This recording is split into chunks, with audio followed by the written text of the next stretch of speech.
Welcome everyone to this one-on-one session organized by the Lafayette Trail. I'm Julien Icher, president of the Lafayette Trail, and it's my pleasure today to be welcoming General David Petraeus with me today. We're going to have a one-on-one conversation. General Petraeus, welcome. Merci beaucoup. It's great to be with you. Thanks. Très gentil. You bet. It's an honor to be with you. So just for the few that may not know who you are, you're a graduate of the United States Military Academy at West Point. You were commander of the multinational force in Iraq in 2007 and 8. You were commander of the U.S. Central Command from 2008 to 2010, director of the CIA Central Intelligence Agency for 1 year, 2011 to 2012, and you have been for a few years partner at KKR Investment based in New York. So great to be with you today. We're going to talk about a variety of things, but in a very detailed manner about a very specific topic, which is, I think, very unusual to you. I don't know if you've ever been asked those questions about that specific person. And I'm talking about, of course, Lafayette, General Lafayette, a Revolutionary War hero. And so I'm excited to have this conversation with you, and I offer that to get started immediately. So I'm going to go ahead with my first question, and I'll start with that. Number one. My list has obviously shown that you have contributed to the defense of the United States in a variety of ways. So I live here now, so I want to thank you for your service, number one.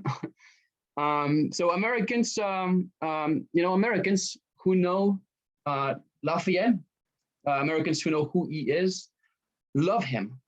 And I wonder if you would be able to give me your feeling about why that is. Why do Americans love Lafayette?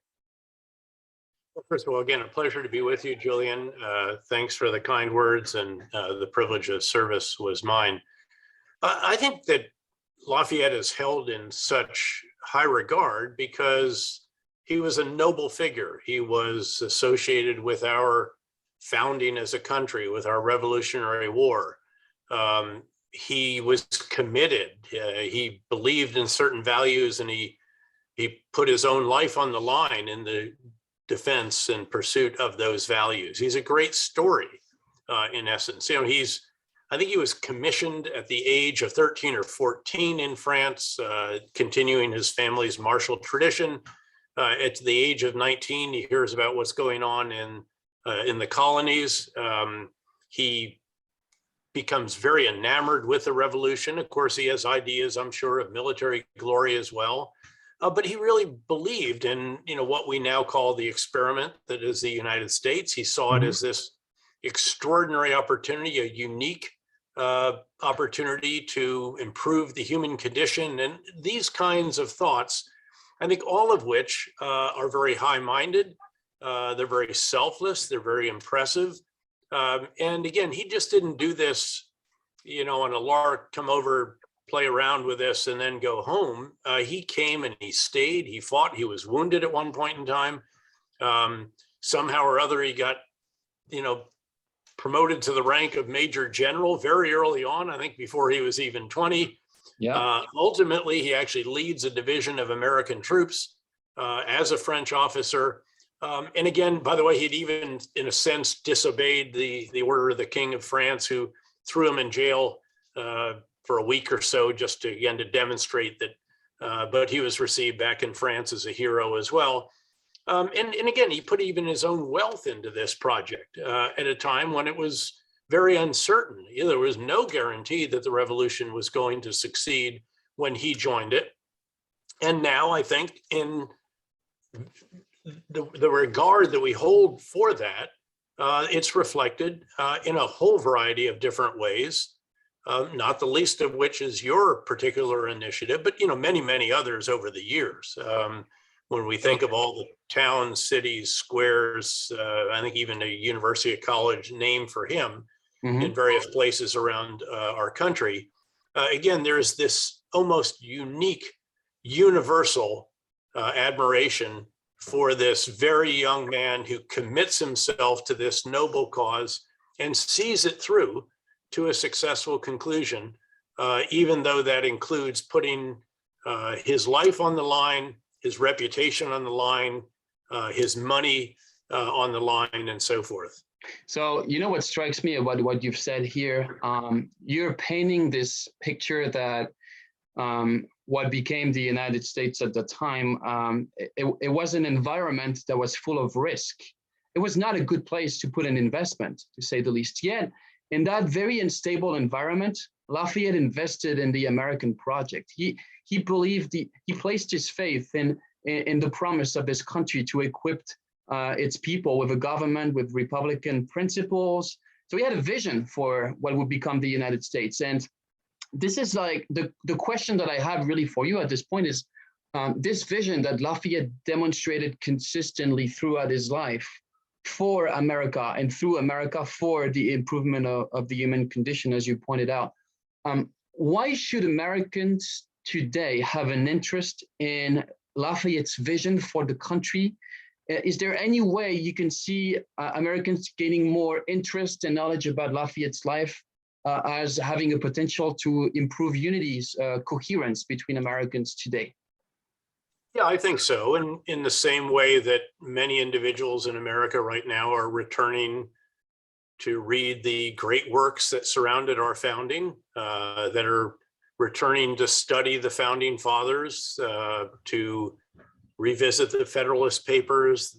Again, all of this, I think, is important at a time when there is a degree of hyperpartisanship, polarization, and an awful lot of difference and grievance in the country, because Lafayette, like, again, our founding fathers, again, are seen as these noble figures and inspirational, instructive, and exemplary in what it was that they did. And by the way, I shouldn't sugarcoat the founding fathers. I mean, if you look at the differences between Jefferson and Adams, which became so emotional and critical and even underhanded that Adams refused to converse directly with Jefferson at a certain point in time and only did it through his wife, Abigail.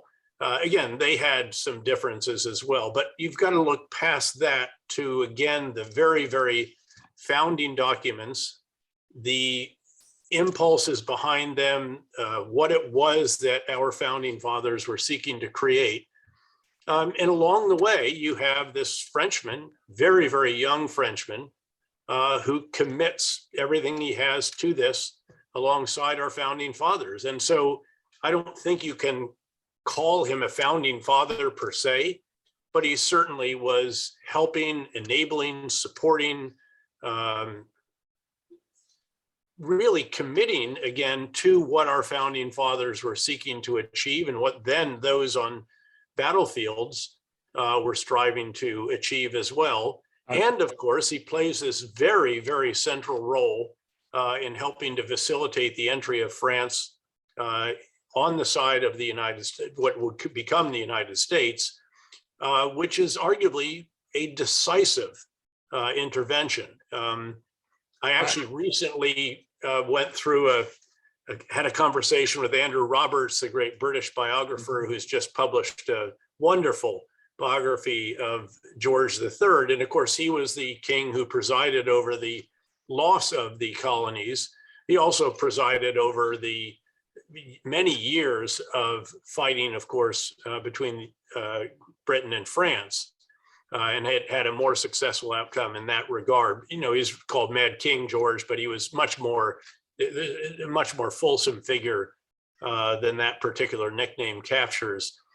In our discussion, the question that Andrew Roberts posed was, could the British have won the Revolutionary War? And the answer to that is very much yes. There were a number of mistakes they made along the way that, had they not made, might have brought about a different outcome. But the truth is that once they had the victory at Saratoga, which then in a sense brings France into the war, there had to be this example that the colonies had a chance. That shows that you have Lafayette actively lobbying for the United States. And then later he goes back in 1779, actually lobbies in Paris for a greater French contribution to the war. But at the end of the day, you wouldn't have had that victory at Yorktown if you hadn't had the French fleet off the coast that decisively defeats the British ships that were there and essentially surrounds the British forces at Yorktown. Cornwallis has no choice but to surrender, and essentially that brings about the end of the war, when in London you have the Parliament essentially throwing up its hands in frustration, defunding the effort, and from there on out, the war is essentially over. Lafayette plays a significant role in all of this. And again, at a time, as I said, where there is this cleavage, where there's a lot of difference, there's a lot of partisanship, especially in Washington, D.C., looking at these kinds of noble figures that stood above the fray in certain ways, in the level of their commitment, the example of their leadership, and the values that they embraced and fought for, that's pretty powerful stuff. And I think it is worth revisiting at a time like this. And again, it's the reason I'm doing this with you, and it's the reason why I support your initiative so wholeheartedly. Well, thank you for that. I think you are, and tell me if I'm wrong, but you are painting Lafayette's role between France and the United States as fundamental, like a fundamental force to bring the two sides together, or instead to keep them together. So you're basically saying that this Franco-American framework, this alliance, this military cooperation between the nascent United States and France was critical. And you are putting Lafayette at the core, at the center of this effort. Among them, again, you know this better than I do, but there were certainly many other French that were. Yeah, but you're not denying that he played a central role, nevertheless. By no means, no. Right. It was not a singular role. You have a number of others, ultimately Rochambeau and a host of others. Yeah, I mean, you had the Continental Congress at one point in time was sort of under siege by French supplicants, if you will, supporters and so forth. But he stands out. Again, at the age of 19, somehow he convinces them that he should be a major general. He's not successful initially in convincing Washington to give him command of a division commensurate with his rank. Washington parries that. I think he says, I want you as a supporter, a figure, what have you, the term escapes me, but ultimately he proves himself on the battlefield. I mean, these were somewhat chaotic battles, and it's anybody that actually rallies the troops stands out. He sought to rally the troops at early battles. Brandywine was one of them in 1777. And then there's a number of others that follow. And ultimately, he actually finds himself at the head of American troops. Of course, again, he was wounded early on, and I think at Brandywine as well, shot in the leg. Mm-hmm. He didn't let that stop him. So again, this level of commitment that he had to this is really quite extraordinary. So again, he was essentially nobility in France. He says all of that up. He puts all of that at risk, including some of his own money, to join this effort in the colonies that he finds inspirational, and in so doing further inspires Americans to support it themselves. I agree with that. The point I'm trying to get to is giving a sense of how central his role was during the American Revolution. I want to connect it with the length of your military career, and I want to ask you if throughout your career you have noticed or you have seen in your partnership or partnerships with the French, if you've seen his name in a way or another used to symbolize this tradition of military cooperation. Have you seen instances of that throughout your career? Sure. Yeah.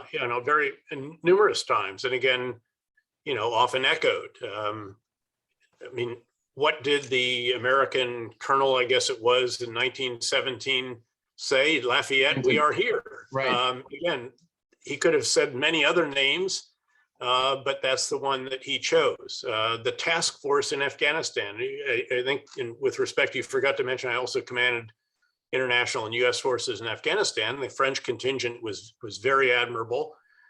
Again, Task Force Lafayette, the naval ship and squadron or what have you, Lafayette. Heck, Fayetteville, North Carolina, where I served as a second lieutenant and then as a colonel and as a brigadier general. Very few Americans recognize that as actually, I think it was literally the first city named after Lafayette. That's at North Carolina. And it is contiguous to Fort Bragg, North Carolina, the home of America's Airborne and Special Operations Forces, and the largest U.S. Army base in all of our inventory. So again, there's just innumerable locations, again, squares in Washington and in many other cities that are named for him. And again, even a university that is named for Lafayette. All of this, again, reflecting this sort of universal admiration. Again, when you pick names, you typically pick them because everyone is going to applaud.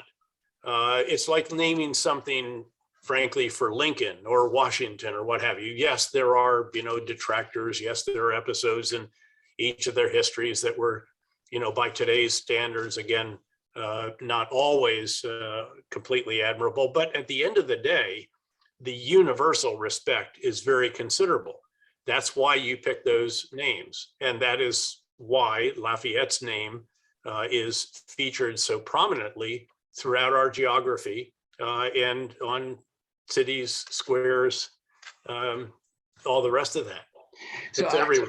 You alluded to the fact that in addition to this already existing and extensive layer of memorialization in a way of names, counties, cities, squares, streets. You alluded to at the beginning of our conversation to the efforts of the Lafayette Trail, the nonprofit that I'm associated with, to place historic markers around the country to celebrate his final visits of the United States in 1824 and 1825. So we are going soon to. And of course, to remind the listeners, the audience, many of these locations that were named in his honor actually are linked to that return to the United States to widespread popular acclaim, invited by President Monroe in anticipation of the coming 50th anniversary of the founding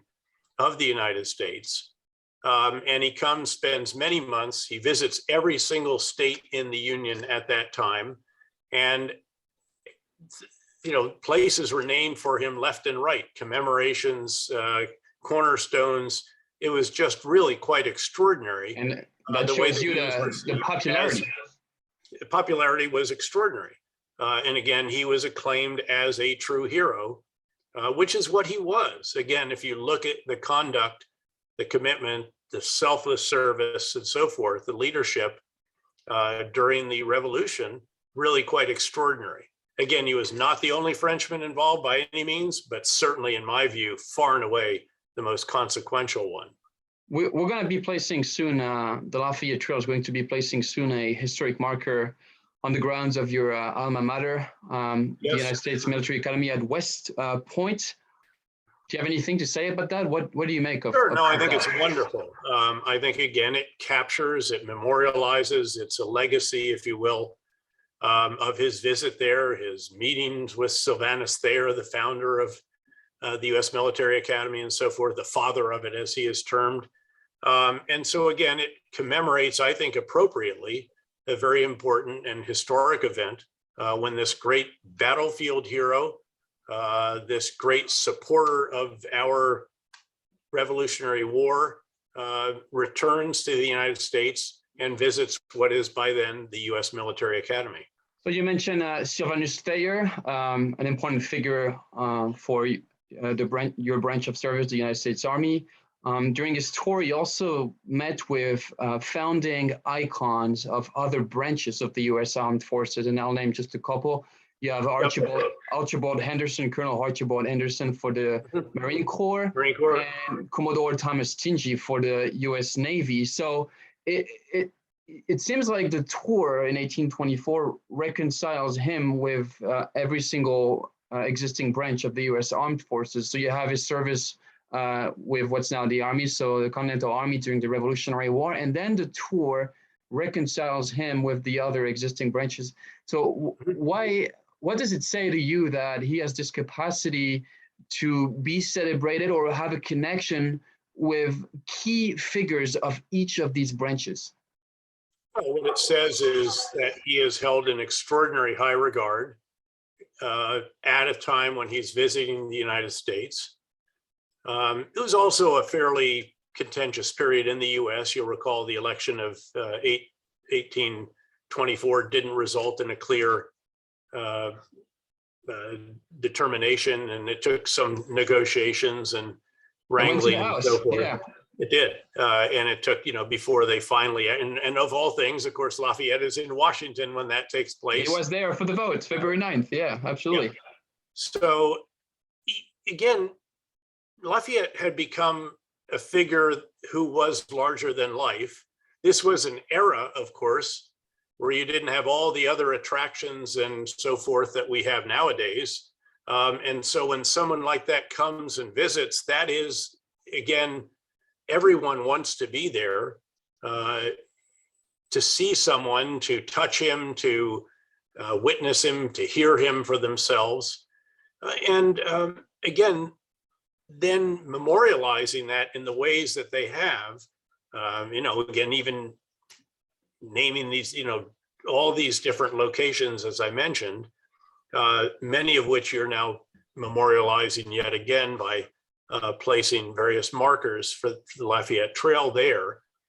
Again, I think of these tours that people have had around the world. They think of the tour that President Grant took, General Grant, after he left office and traveled around the world and was literally treated royally every single place that he went. I mean, just masses of people just to catch a glimpse of him. Lafayette wasn't quite at that stature. The world wasn't quite at that stature either at that time, but still a very, very, very important visit, and one that, again, I think rightly should be commemorating. You should be commemorating in the way that you are. It's a footnote in our history that does deserve both greater mention and greater attention. You mentioned the impact that other figures, you mentioned Grant. There's one thing that strikes me as a Frenchman. I've been here in the United States a few years.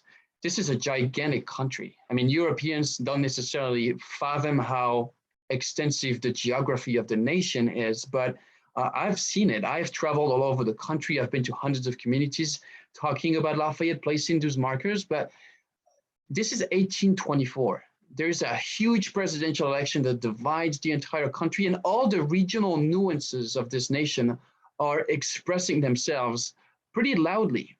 And what fascinates me still to this day is that here is this man that's from France and is going to be able to create a memory that he's going to leave behind, but a memory at the local, at the state, and at the federal level. And he does that across thousands of miles, across 24 states. That to me is a unique legacy. How do you compare an achievement like that in the 1820s? Is there anything close to having the capacity to unite at these three different layers from Maine to Louisiana? That just sounds so outstanding to me. No, I can't think of anything comparable, in part because no one else was able to stand above politics the way he was. And so his unique quality is that he's not only a hero of the very beginning, the revolution that earns the founding and establishes the United States, earns our independence, but he is, again, above politics. He is apolitical, non-political, nonpartisan, and yet inspirational, and yet appeals to the, again, founding ideals of the country, and does it in a very intelligent manner. I mean, clearly he understands that the country is in the midst of a very, very contentious election. Even after it's conducted, the outcome is still uncertain. it would have been tempting for him probably to put a finger on the scales or do something like that. And again, he very, very wisely stays above all of that and tries to be a figure, a unifying figure rather than a divisive one. And that's, to me, a legacy that has made it throughout the years and the decades, and that we can pick up today, and we can use this legacy to contribute to the union, strengthening the union. I think it's a wonderful thing that he left for us to do today, and thank you for being a part of that, General Petraeus. So you mentioned the word inspirational in his legacy, so I'd like to circle back to that word and finish with another question here. What does inspire you today to celebrate Lafayette? Well, again, it inspires service at a time when that is really consequential. It inspires the embrace of values that we hold dear, that we all cherish universally, even if sometimes there may be different interpretations of those or how they are codified in our law or regulations. It inspires, again, performing a mission that is larger than self, doing it with others who feel the same way and putting yourself in harm's way in so doing. Again, it's inspirational. This is a guy who goes all in on the United States. He's risking it all, his life, his money, his reputation, again, for his reward when he goes back to France is to be thrown in jail for a week or so, because he did indeed violate whatever it was the king had said about this at the outset. Again, that was purely symbolic, and then they let him out and he's embraced as a hero. But again, he puts every bit of this on the line. On this side of the ocean. I'm sorry, on this side of the Atlantic Ocean.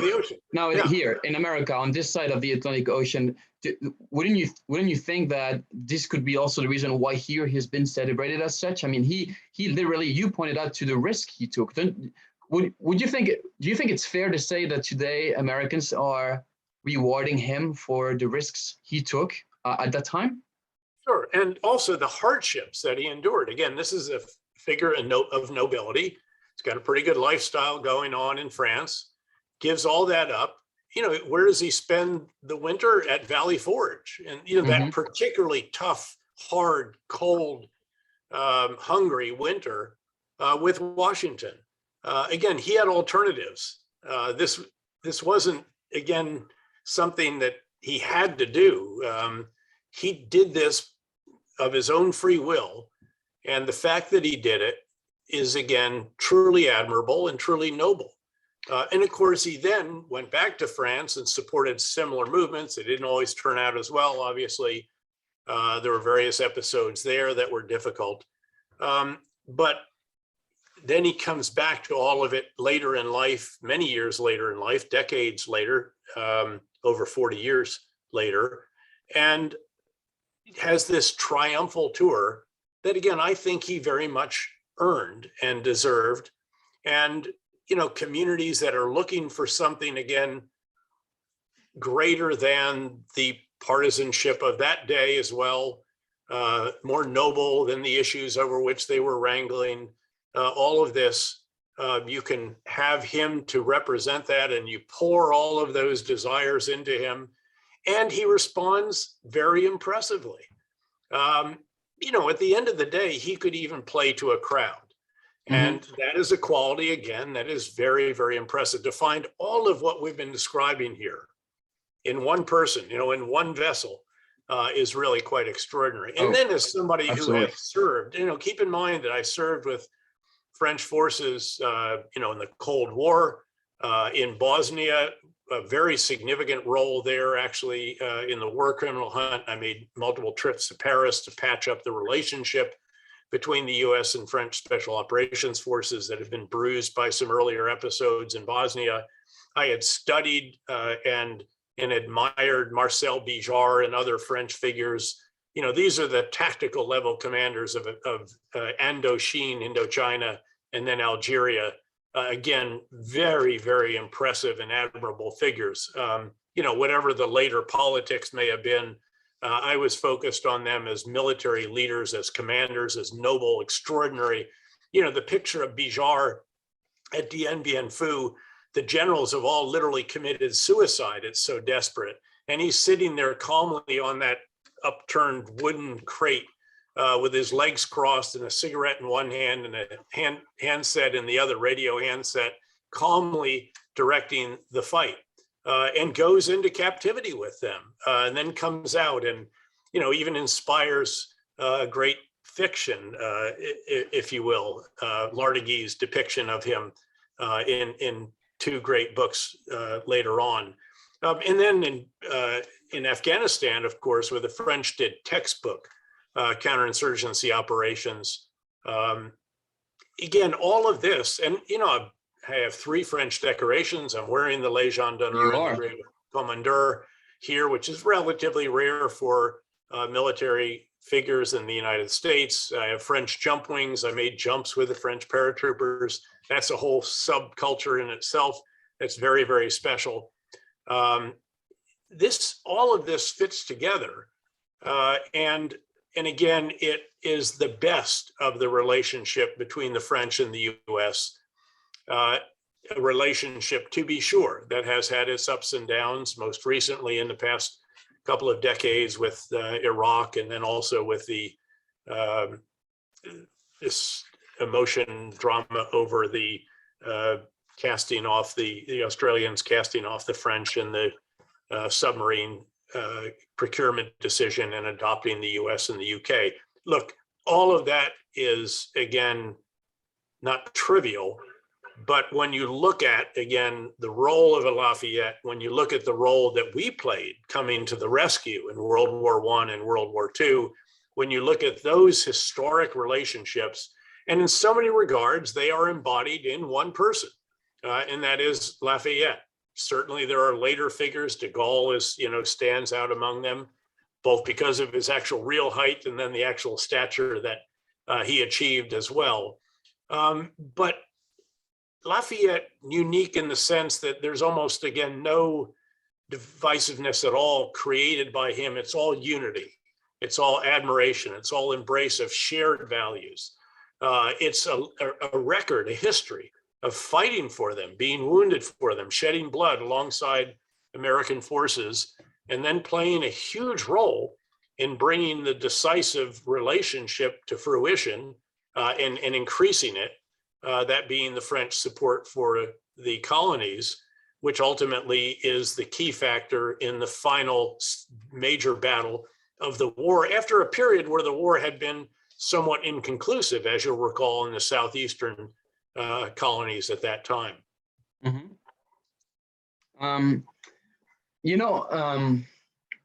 You have painted a timeline of episodes that have marked our bilateral relationship militarily. Specifically, you even went so far as to connect it in your own personal experience with the influence of General Bijar, l'Indochine.